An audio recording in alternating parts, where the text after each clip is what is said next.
दोस्तों, जब हम प्रिपरेशन स्टार्ट करते हैं, चाहे वो कोई भी एग्ज़ामिनेशन के लिए हो, चाहे वो एसएससी के लिए हो, चाहे वो बैंकिंग के लिए हो, चाहे वो रेलवे के लिए हो, चाहे वो कोई भी पुलिस भर्ती के लिए हो, जितने भी कम्पिटिटिव एग्ज़ामिनेशंस हैं हमारे इंडिया में, कोई भी एग्ज़ामिनेशन की प्रिपरेशन कर रहे हो तो प्रिपरेशन एक तपस्या जैसे होता है।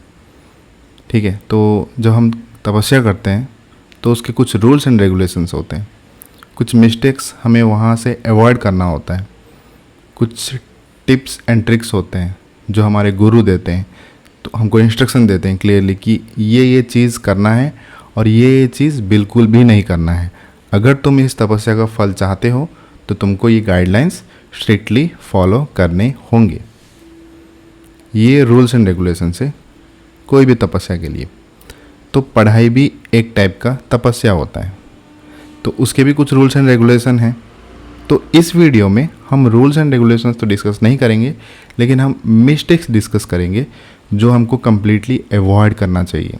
ठीक है, तो आप एक नोटबुक पकड़ लेना और वहाँ पे मिस्टेक्स लिखना, अपना मिस्टेक्स जो भी, ये जो जितना भी मिस्टेक्स मैं यहाँ पे डिस्कस करूँगा टोटली एंड तक वीडियो देखना, और जितने भी मिस्टेक्स हैं वो सब कुछ नोट करके रखना और उसको डेली बेसिस पे या हर 2 दिन में 3 दिन में एक बार उसको मतलब पलट के देखते रहना कि ये मिस्टेक्स मेरे से हो रहे हैं या नहीं हो रहे हैं। ठीक है, अगर हो रहे हैं तो याद करना, अपने आप को याद दिलाना कि ये मिस्टेक्स नहीं करना है मुझे और ये रूल में लिखा हुआ है। सबसे पहला मिस्टेक प्रिपरेशन का कि कोई प्लान नहीं है या कोई स्ट्रैटेजी नहीं है। आप कोई भी एग्जामिनेशन का प्रिपरेशन कर रहे हो, आपके पास कुछ प्लान है ही नहीं, कुछ स्ट्रैटेजी है नहीं। ऐसा है, मतलब एग्जांपल देता हूँ कि आपको कहीं जाना है, आपको पता है कि यहाँ पे जाना है, लेकिन आपके पास रास्ता नहीं है। ठीक है, तो आप क्या करोगे? आप भटकोगे। ठीक है, एटलीस्ट ये रास्ते में जाओगे, कभी वो रास्ते में जाओगे, कभी वो रास्ते में जाओगे, तो इससे क्या होता है कि टाइम वेस्ट होता है। आपके पास प्रॉपर प्लान नहीं है, आपके पास प्रॉपर रास्ता नहीं है। तो एग्जैक्टली उस प्रिपरेशन में ये सेम चीज़ लागू होता है कि हमारे पास एक स्ट्रैटेजी होना चाहिए, प्रॉपर प्लान होना चाहिए, ताकि एक बार आपने प्लान सेट कर लिया, एक बार आपने स्ट्रैटेजी सेट कर लिया, अब आप तय कर लिए कि हाँ अब मुझे इसी रास्ते पे चलना है, डिसाइड कर लिया आपने। अब आपको भटकना नहीं है, आपको यहाँ नहीं जाना है, वहाँ नहीं जाना है, इधर उधर नहीं देखना है, आपको एक ही रास्ते पे चलना है। मिस्टेक नंबर 2, आपके पास बुक्स एंड स्टडी मटेरियल्स वो लिमिटेड होना बहुत ज़रूरी है। आजकल के टाइम में, इंटरनेट के ज़माने में, आप बुक्स एंड स्टडी मटेरियल्स या स्टडी मटेरियल पीडीएफ्स वगैरह भरे हुए हैं हर जगह पे। ठीक है, आपको 10 लोग मिलेंगे और 10 अलग अलग टाइप के बुक सजेस्ट करेंगे। इसका मतलब क्या आप 10 बुक पढ़ सकते हो क्या? इम्पॉसिबल है, 10 बुक नहीं पढ़ सकते हम। एक एग्ज़ामिनेशन है, उसको हमको क्लियर करना है, हमको 10 बुक पढ़ना है। आप 10 बुक पढ़ के नॉलेज गेन कर लोगे, लेकिन आपके अंदर स्पीड नहीं आएगा, और एग्ज़ामिनेशन में स्पीड की ज़रूरत है। तो आप ये ट्राई करना कि ये गलती नहीं करना कि आपको बुक्स कलेक्शन करना है, लाइब्रेरी नहीं बनाना है घर में, लिमिटेड बुक, एक सब्जेक्ट के लिए एक ही बुक मैक्सिमम। ठीक है, और मतलब एक्स्ट्रा बुक्स नहीं लेना था। अभी कभी क्या होता है कि ऐसे कुछ स्टूडेंट्स से मुझे पूछते हैं कि ये वाला बुक मैंने ख़त्म कर लिया, अब क्या करूँ, दूसरा बुक कौन सा करूँ? मैं बोलता हूँ यही तो गलती है। यहीं पे इंसान गलती कर देते हैं कि एक बुक ख़त्म करने के बाद वो दूसरा बुक के खोज में निकल पड़ता है। वो ये नहीं समझता कि उसी बुक को फिर से करना है। ये मिस्टेक नंबर 2 है। आपको याद रखना है कि बुक्स आपको लिमिटेड रखना है, और जस्ट रेफरेंस के लिए याद रख लेना कि एक सब्जेक्ट के लिए एक बुक मोर देन एनफ होता है। मिस्टेक नंबर 3, हम पढ़ तो लेते हैं एक किताब, लेकिन उसको रिवाइज नहीं करते हैं। अब कॉम्पिटिटिव एग्जामिनेशन में 2 चीज़ मांगता है, वो आपका स्पीड मांगता है और टाइम मैनेजमेंट मांगता है। ठीक है, अब स्पीड कहाँ से आएगा? मैक्सिमम स्टूडेंट को ये नहीं पता है कि स्पीड आएगा कहाँ से। उनको लगता है कि बहुत सारी किताब पढ़ने के बाद बहुत नॉलेज गेन कर लेंगे वो, और उनके अंदर स्पीड आ जाएगा। ये बहुत मतलब गलत सोच है। स्पीड एक बंदे के अंदर तब आता है जब वो एक चीज़ को बार बार करता है। तो एग्जैक्टली हम लिमिटेड सोर्स रखेंगे एक सब्जेक्ट के लिए, एक किताब रखेंगे, और उसी किताब को अगर हम बार बार दोहराएं, बार बार रिवाइज करें उसे, तो हम वही चीज़ों को जल्दी जल्दी में कर सकते हैं। मान लो कि एक क्वेश्चन आपने मतलब कोई एक पार्टनरशिप के क्वेश्चन चैप्टर के या टाइम एंड वर्क के चैप्टर के क्वेश्चन है जो आप पहली बार देखे, समझने में आपको बहुत समय लग गया, ठीक है, उसको सॉल्व किए, समझे। जब आप उस क्वेश्चन को दोबारा देखते हो तो आपको थोड़ा एक मेमोरी रहता है कि हाँ इस क्वेश्चन को मैंने पहली बार देखा था और इसका सल्यूशन ऐसे निकलता है। तो मे बी आपको स्टार्टिंग में थोड़ा प्रॉब्लम हो, लेकिन आप उस कैसे भी करके उसका सल्यूशन आपने निकाल लिया। जब उसी क्वेश्चन को तीसरी बार देखते हो आप तो आप कर देते हो, आपको टाइम लगता है लेकिन कर देते हो। चौथी बार देखते हो तो थोड़ा जल्दी हो जाता है। जब पांचवा बार देखते हो तो और जल्दी हो जाता है। मान लो कि ऐसे 10 बार आपने सेम क्वेश्चन को देख लिया, जो क्वेश्चन को आप पहली बार में इतना टाइम लगाते थे उसी क्वेश्चन को आप 10वीं बार में विद इन सेकेंड्स आप सॉल्व कर जाओगे।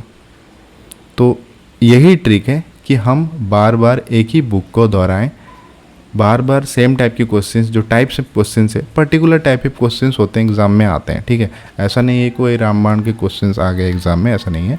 पर्टिकुलर टाइप के क्वेश्चंस है, उसी के मतलब यहाँ वहाँ घूमता रहते हैं क्वेश्चंस। अगर टाइप चेंज भी हुआ तो ज़्यादा भी चेंज नहीं होता है।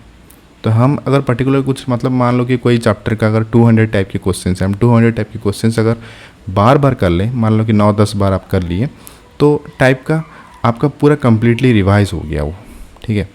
तो हमको ये गलती नहीं करना है कि हम बहुत सारा किताब करें और एक किताब रखें और उसको ज़्यादा रिवाइज करें, ठीक है। हम एक किताब कर लेते हैं और बैठ जाते हैं कि हाँ हमारा पढ़ाई हो गया, तो ये गलती है। एक किताब को जितना हो सके एग्ज़ाम से पहले आप उसको रिवाइज करो, ताकि आपका स्पीड एनफ डेवलप हो जाए टाइम बचाने के लिए। एग्ज़ाम में जितना जिसका ज़्यादा स्पीड है वो उतना अच्छा टाइम बचा पाएगा और वो ज़्यादा से ज़्यादा क्वेश्चंस अटेम्प्ट कर पाएगा, सो दैट वो एट द एंड अच्छा स्कोर करके सिलेक्शन ले लेगा। सिंपल सा रास्ता है, सिंपल सा मेथड है, इसमें कोई दोहराई नहीं है। मिस्टेक नंबर 4 कि not having any control on electronic gadgets like TV, mobile phone etcetera. तो आपको सीखना होगा इन चीज़ों पे कंट्रोल लाने का, ठीक है। अगर आप सीरियल देखने के शौक़ रखते हो तो आपको बंद करने होगा, क्योंकि वो एक नशा है, वो एडिक्शन है। वो लग गया तो आपका मन पढ़ाई में नहीं लगेगा, आपका मन उसी टीवी में घुसा रहेगा। तो आप कुछ टाइम तक छोड़ दो। देखो ऐसा नहीं है कि आप छोड़ दिए तो आपको नहीं मिलेगा वो चीज़। आजकल के टाइम में हर चीज़ अवेलेबल है, हमेशा अवेलेबल है, ठीक है। तो आप अपना पढ़ाई कर लो, आप सिलेक्शन लेने के बाद आप आराम से बैठ कर देख सकते हो टाइम निकाल के। लेकिन अगर आपने डिसाइड कर लिया कि एक साल मेरे को पढ़ना है, अच्छे से पढ़ना है, तो टोटली उस चीज़ को बंद कर देना। मोबाइल जितना ज़रूरत है उतना यूज़ करो, ठीक है। मोबाइल फ़ोन का मेन काम क्या है? अगर आपको कुछ डाउट है तो आप सर्च कर सकते हो। देखो पहले आप बैठ के सोचो एक्चुअली मोबाइल फ़ोन का यूज़ क्या है हमारे लाइफ में। फ़ोन कॉल्स, इम्पॉर्टेंट टेक्स्ट, और कुछ अगर सर्च करना है इंटरनेट में तो हम उस चीज़ को सर्च कर सकते हैं।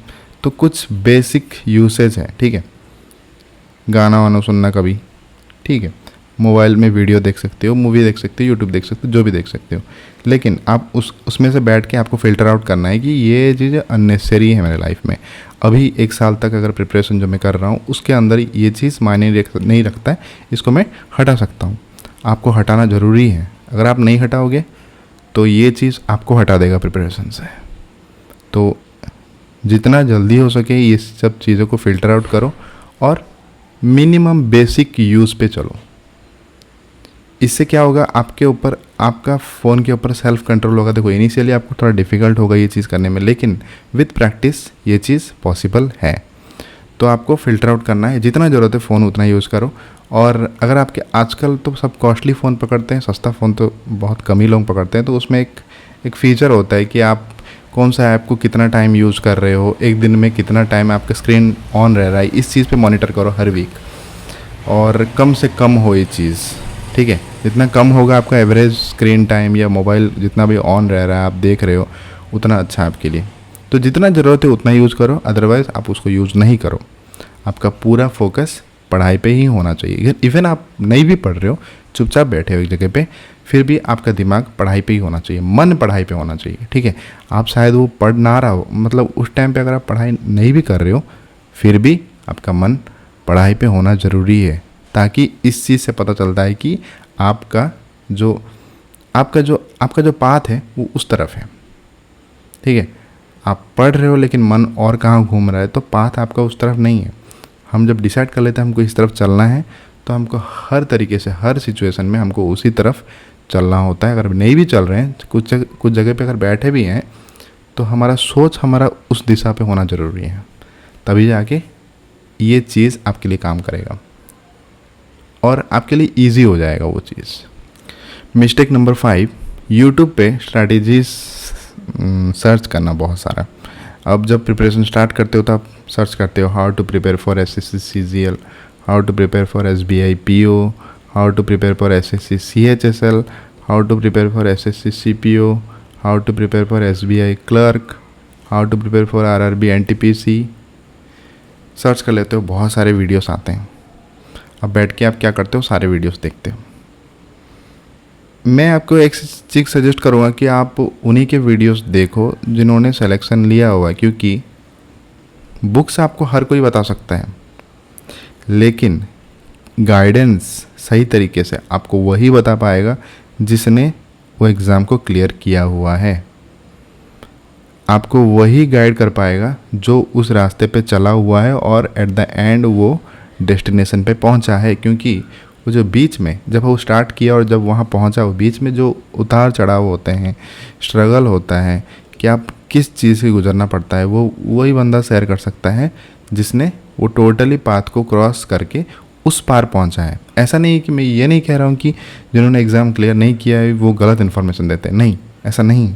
वो भी सही इन्फॉर्मेशन देते हैं, लेकिन शायद वो आपको वो चीज़ ना बता पाएँ जो आपको उस पार जाने में मदद करें।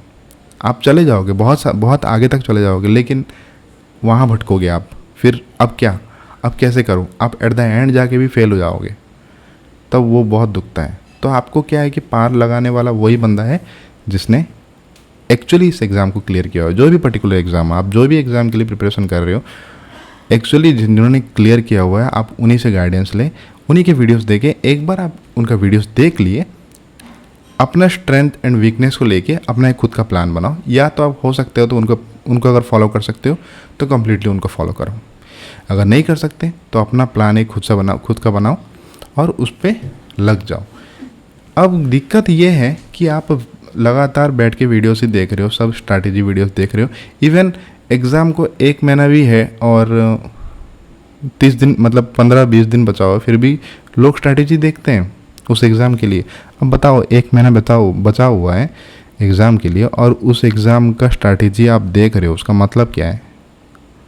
उसका मतलब आप पढ़ाई में इंटरेस्टेड हो ही नहीं, क्योंकि आपको स्ट्रैटेजी देखना था 5-6 महीना पहले, 7 महीना पहले, 8 महीना पहले, और उस पर लग जाना था। और ये स्ट्रैटेजी वाला वीडियो सर्च में भी नहीं करना चाहिए आपको 1 महीने का।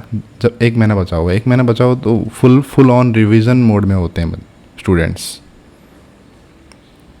तो ये गलत है।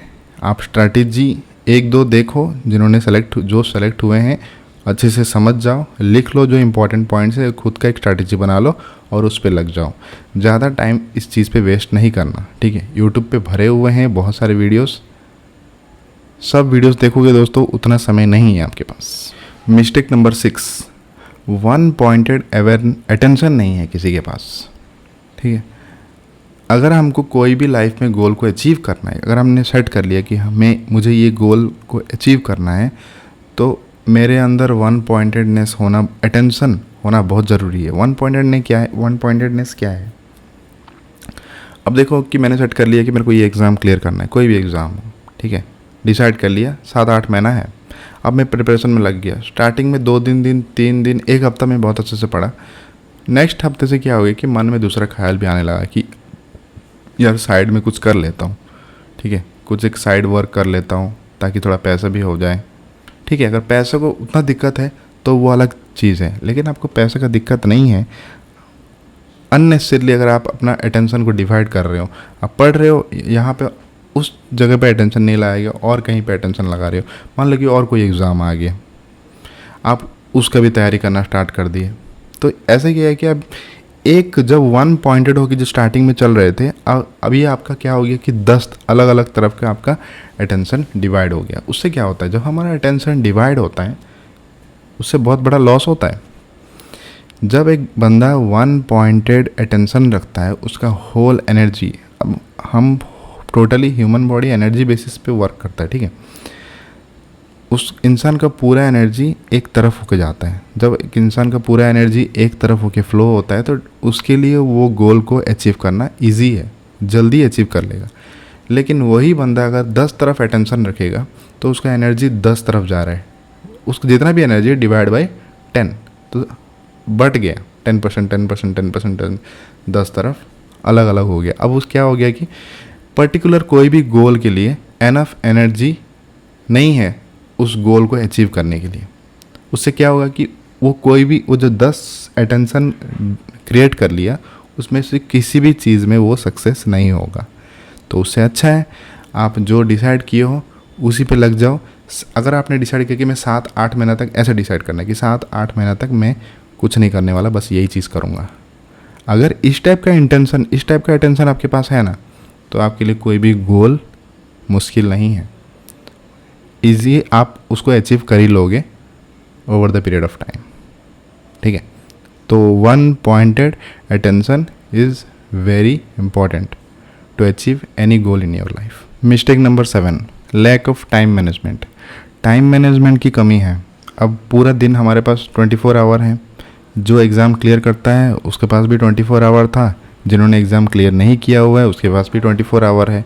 डिपेंड करता है कि उस बंदे ने जो एग्ज़ाम क्लियर किया वो 24 आवर को अच्छे से यूज़ किया। जिसने क्लियर नहीं किया है, कम मार्क्स लाए हैं और उसके इम्प्रूवमेंट नहीं हो रहा है, तो उसका मतलब क्या है, वो 24 आवर्स को वाइजली यूज़ नहीं किया। तो हमको ये सीखना बहुत ज़रूरी है जल्दी से जल्दी कि हम टाइम मैनेजमेंट कैसे करें। जो 24 आवर्स एक दिन हमको मिलता है उसको ठीक से यूज़ करें, ठीक है। तो हमारा जो 24 आवर्स, हमारा बेसिक क्या काम है, खाना पीना नहाना सोना, ये सब चीज़ में चले जाता है बहुत सारा टाइम। तो आप ट्राई करो कि इस चीज़ को स्ट्रिक्टली मतलब फॉलो करने के लिए, कि आप खा रहे हो तो बैठ के, ऐसा नहीं है कि आप दो घंटा तक आप एंजॉय कर रहे हो खाने के लिए, नहीं। आपको जल्दी जल्दी कम खाओ, जल्दी से ख़त्म करो, और मैक्स टू मैक्स आप अपना पढ़ाई में जितना हो सके अपने आप को इम्प्रूव करो, अपने आप का स्किल डेवलप करो, पढ़ाई में उसको इन्वेस्ट करो टाइम को, ताकि आप जल्दी जल्दी से आगे बढ़ो, जल्दी जल्दी से वो चीज़ हो। जैसे कि मैं एक छोटा सा एग्जांपल देता हूँ। एक बंदे के पास 30 दिन टाइम है और उसका 30 दिन के बाद टाइपिंग टेस्ट है। अगर वो एक दिन में एक सेट प्रैक्टिस करेगा तो उसके पास वो टोटल 30 सेट ही प्रैक्टिस कर पाएगा। तो 30 सेट प्रैक्टिस कर पाएगा तो उसका ज़्यादा स्पीड डेवलप नहीं होगा, है कि नहीं। अगर 30 सेट प्रैक्टिस किया तो ज़्यादा स्पीड डेवलप नहीं होगा। उसका स्पीड मान लो कि 15 वर्ड पर मिनट है और उसको चाहिए 35 वर्ड पर मिनट, तो मुश्किल है 30 सेट में 30 दिन में, इम्पॉसिबल है, ठीक है। अब वही बंदा अगर 30 दिन में, अगर एक दिन में अगर वो 10 सेट लगाए तो वो अचीव कर सकता है उतना स्पीड, लेकिन वो 10 सेट लगाना ज़रूरी है।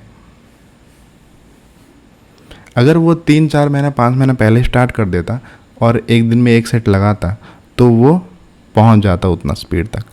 लेकिन आपके पास समय की कमी है, तो आपको अपना प्रोडक्टिविटी बढ़ाना होगा। आपको जितना टाइम आप इन्वेस्ट कर रहे हो वो टाइम को आपको बढ़ाना होगा। तो एग्जैक्टली पढ़ाई में भी ऐसा ही है, प्रिपरेशन में भी ऐसा ही है कि आप जितना से ज़्यादा टाइम आप इन्वेस्ट करोगे उसका आउटपुट भी आपको उसी हिसाब से मिलेगा।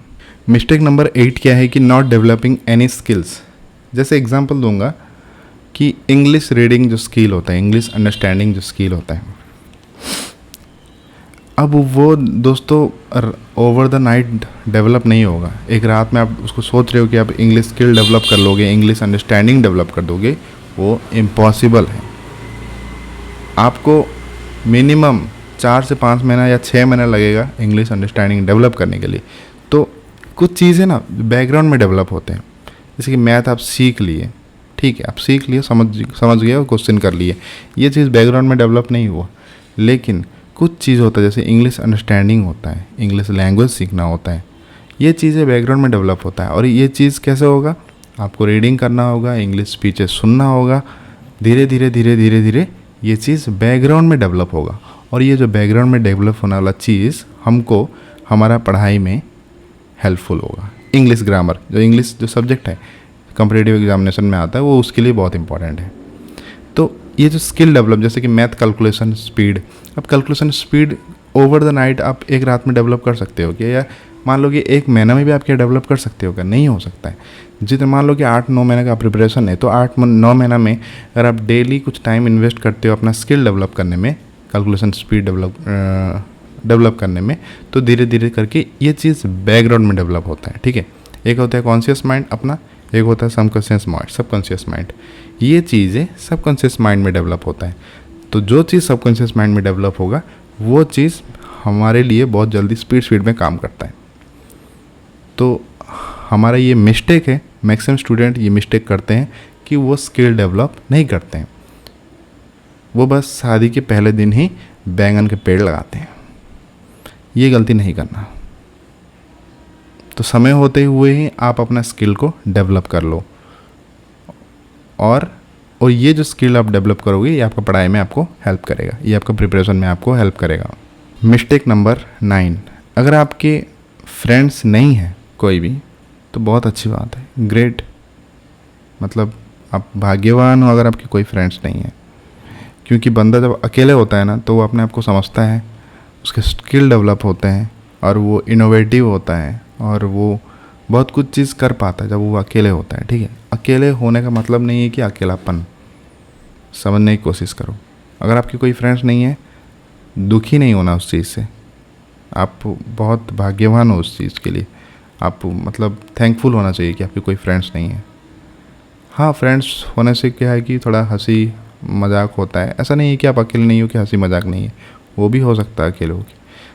तो मेरा कहने का मतलब है कि जिनके फ्रेंड्स नहीं है बहुत अच्छी बात है, जिनके हैं, जितना भी टाइम आप प्रिपरेशन में डिवोट कर रहे हो, मान लो कि 1 साल डिवोट कर रहे हो, तो 1 साल तक अपना फ्रेंड्स का जो सर्कल है आपको उसको मिनिमल करना होगा। ठीक है, अदरवाइज़ आप कुछ नहीं कर सकते। ठीक है, आपका हर चीज़ में आपके फ्रेंड्स होंगे। अब इस चीज़ को ईगो पे मत लेने कि यार फ्रेंड्स सब कुछ होते हैं, फ्रेंड्स फॉरएवर, ये सब चीज़ अलग चीज़ है। और आप कोई चीज़ गोल सेट किए हो, आपका कैरियर, वो अलग चीज़ है। कैरियर ढंग का नहीं होगा तो ये फ्रेंड्स भी आपके कुछ काम के नहीं है, मतलब ये बाद में ये लोग भी आपको नहीं पूछेंगे। ठीक है, हाँ, जो ट्रू फ्रेंड्स होते हैं वो समझते हैं, वो खुद बोलेंगे कि पढ़ तू, ज़्यादा टाइम वेस्ट नहीं कर। और जो फेक फ्रेंड्स होते हैं वो आपको हर चीज़ में खींचेंगे। तो बेटर है ये फेक फ्रेंड्स को आप हटा ही दो लाइफ से, और ट्रू फ्रेंड्स हटाने की ज़रूरत नहीं है, वो एनी हाउ आपके साथ रहेंगे ही, आप चाहे वो अच्छा कर रहे हो या बुरा कर रहे हो। तो फ्रेंड्स अगर हैं, फ्रेंड सर्कल आप गप्पे मार रहे हो, बाहर घूम रहे हो, तो इस चीज़ को रिड्यूस कर दो, क्योंकि ये टाइम वेस्टिंग चीज़ है। कुछ टाइम तक, 1 साल तक रिड्यूस कर दो, उसके बाद आप चाहो तो फ्रेंड्स बना सकते हो। मिस्टेक नंबर 10 और सबसे इम्पॉर्टेंट मिस्टेक, ये चीज़ तो बिल्कुल नहीं करना। प्रिपरेशन के टाइम में गर्लफ्रेंड, बॉयफ्रेंड ये सब नहीं बनाना कभी भी, क्योंकि जो एज में आप प्रिपरेशन करते हो वो एज एक इमोशनली वॉलेटाइल एज होता है, और वो एज में एक पर्सन बहुत ही एनर्जेटिकली बहुत स्ट्रांग होता है। आप वो बंदा अगर कुछ सेट कर लिया तो वो हर चीज़ को वो इजीली अचीव कर लेगा। बस इस एनर्जी को यूटिलाइज करो। प्रिपरेशन के टाइम में गर्लफ्रेंड, बॉयफ्रेंड, कोई भी रिलेशनशिप में नहीं आना। अगर रिलेशनशिप में हो तो रिलेशनशिप को ब्रेक भी नहीं करना। ये 2 चीज़ याद रखो। अगर नहीं हो रिलेशनशिप में तो गलती से भी रिलेशनशिप में नहीं आना। गर्लफ्रेंड बॉयफ्रेंड बनाने की ज़रूरत नहीं है, बाद में बना लें। अगर कोई अप्रोच कर रहा है तो सिंपली अवॉइड इट। अगर हो तो उसको ब्रेक नहीं करना, क्योंकि अगर आप बनाओगे तो इमोशनली, मतलब आप इमोशनल चीज़ में आ जाओगे, और प्रिपरेशन के टाइम में इमोशनल डैमेज होना, इमोशनली अटैच होना, और ये सब चीज़ अच्छा नहीं होता है, क्योंकि आपको डिस्टर्बेंस क्रिएट करेगा और आपका बहुत एनर्जी, आपका जो बहुत सारा एनर्जी ये खा जाएगा। वो एनर्जी जो कि आप पढ़ाई में लगा सकते थे वो ये चीज़ में वेस्ट हो जाएगा। तो बेटर है ये चीज़ ना करो। ठीक है, सिंपली अवॉइड इट। मैं अच्छा है बुरा है ये चीज़ नहीं बोल रहा हूँ, मैं बोल रहा हूँ कि सिंपली अवॉइड इट। बाद में आपको बहुत समय मिलेगा, लेकिन पढ़ाई के दौरान, प्रिपरेशन के दौरान सिंपली अवॉइड इट। जस्ट मतलब अगर आप बड़े भाई के जैसे मेरा सुन रहे हो तो मैं क्लियरली बोल रहा हूँ, सिंपली अवॉइड इट। क्योंकि अवॉइड नहीं करोगे बाद में पछताओगे, अवॉइड करोगे तो बाद में आपको खुद पे रियलाइज़ होगा कि मैंने बहुत अच्छा किया कि इस चीज़ को अवॉइड कर लिया। ठीक है, तो ये रहे 10 मिस्टेक्स जो आपको नहीं करना है, और आई होप ये 10 मिस्टेक्स का आप लिख के रखोगे और इसको डेली रिवाइज करोगे, ताकि मेक श्योर कि आप ये 10 मिस्टेक्स में कुछ भी दोहरा नहीं रहे हो। Thank you so much for wasting बोल रहा हूँ, वॉचिंग फॉर दिस वीडियो। अगले वीडियो में फिर से मिलते हैं।